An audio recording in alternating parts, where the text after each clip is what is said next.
Assalamu alaikum grade 6. I hope you all are fine. A very good morning to you all. Let's start with our lesson. We are reading lesson number 2 and we are on the topic now is speed 2.8 and page number 46. Okay. Today is 25 May 2021 and Tuesday is the day.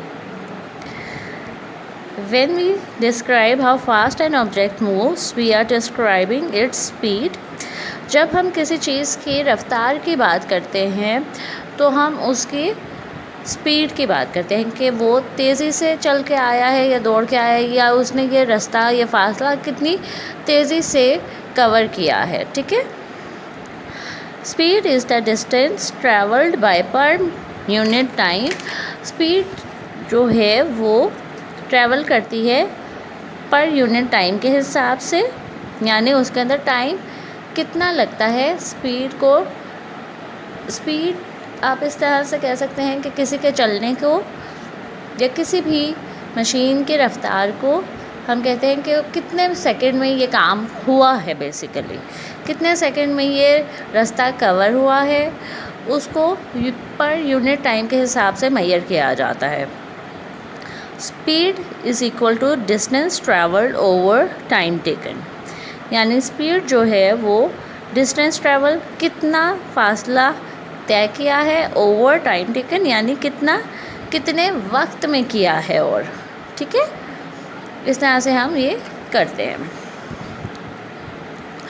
उसके बाद है a fast moving object has a higher speed than a slow moving object as it travels a longer distance per unit time than a slow moving object. जो तेज़ रफ्तारी से चलने वाली चीज़ होती है वो जल्दी हायर स्पीड होती है उसकी ज़्यादा तेज़ रफ्तारी होती है. जैसे कि आप देखें कि फ़ैन है, जैसे फ़ैन जितना तेज़ से चलता है उतना ही उसकी स्पीड तेज़ होती है. लेकिन अगर वो स्लोली चलेगा तो वो उसकी स्पीड उतनी स्लो भी होगी. ठीक है. रेडियस पे, यानी जो सा उसका रेडियस होता है उसके अंदर अगर 1 2 3 है, अगर फ़ैन स्लो चल रहा है तो वो स्लो स्पीड पे होगा, यानी 1 या 2 पे होगा. लेकिन अगर वो तेज़ चल रहा है तो वो फुल स्पीड पे होगा, 7 8 या 9 10 जितना भी उसकी नंबरिंग है फास्ट हायर उसके ऊपर होगा. ठीक है. इसी तरह ही जैसे एक साइकिलिस्ट होता है वो जब स्लो चल रहा होता है तो उसकी स्पीड 0 1 या 20 होगी, 20 10 होगी. अगर वो तेज़ चल रहा है तो 80 50 60 या 210 या 100s में आ जाएगी. तो इस तरह से स्पीड वेरी करती है. जितनी तेज़ स्पीड होगी उतनी टाइम हायर स्पीड भी होगी. लेकिन अगर स्लो स्पीड होगी तो स्लो उसकी रेटिंग भी चलेगी. The speed equation in the box on the previous page can also be written as, जो हमें पहले दी हुई थी, speed is equal to distance travelled over time taken. उसको हम इस तरह से भी लिख सकते हैं, time is equal to distance over speed. ठीक है. तो बात तो वही हो जाएगी क्योंकि यही चीज़ें थी, उसको हमने थोड़ा सा चेंजिंग कर दी है. अब अगर हमने डिस्टेंस निकालना हो तो डिस्टेंस को हम इधर ले आएंगे और स्पीड को वहाँ पर लेके जाएंगे दूसरी तरफ इक्वेशन इक्वल टू के, तो स्पीड मल्टीप्लाई बाय टाइम हो जाएगा. Simple is that. समझ आ गई.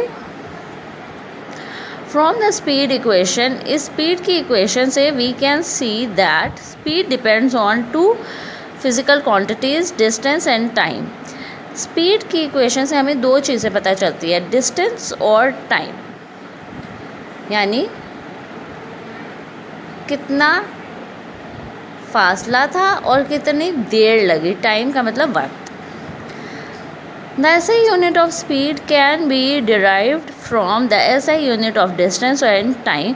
जो स्पीड का यूनिट है SI यूनिट, वो निकला है डिस्टेंस और टाइम के यूनिट से. ठीक है. Since the SI unit for distance is the meter m and that for time is the second.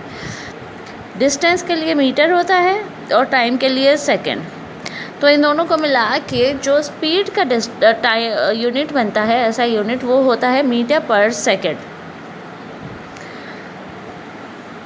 The unit for speed is therefore metre per second. Simple is that. ठीक है। Another common unit of speed is the kilometre per hour. जब हम hours में कहीं दूर का रास्ता cover करते हैं, जैसे पिंडी से, रावलपिंडी से हमने जाना होता है कराची, लाहौर या कहीं और किसी भी जगह पे, जो रास्ता आवर्स में, घंटों के हिसाब से कवर होता है, उसको हम करते हैं, उसका SI यूनिट होता है किलोमीटर पर आवर। उसमें हम यूनिट को फाइंड आउट करते हैं किलोमीटर पर आवर के हिसाब से। जिस तरह से एरोप्लेन का अगर हमने करना होगा तो इसकी स्पीड तो मीटर पर सेकंड होगी, पर इसका जो रास्ता होगा वो आएगा किलोमीटर पर आवर के हिसाब से। ठीक है। ये आज आपका कंप्लीट हो गया स्पीड का टॉपिक भी। आई होप एक एक करके टॉपिक मैं आपको समझा रही हूँ कि आपको कोई इशू ना हो। आई होप ये आपको समझ आ गई होगी स्पीड की भी। Take care. अल्लाह हाफिज़।